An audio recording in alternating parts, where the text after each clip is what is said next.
Hey everyone, in this quick tutorial I'm going to show you how to make an element become a required field. To make an element become a required field is actually really simple.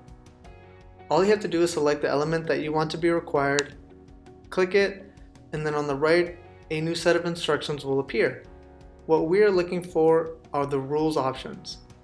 And as you guessed it, to make this element be required, all you need to do is click the required button or required checkbox. And then we need to go to the bottom and click apply. And there you have it. You have the little asterisk disclaimer showing that it needs to be required. I'll show you a quick test of how it will look. So we will click Save Form in the top right corner. Click on Go to My Form.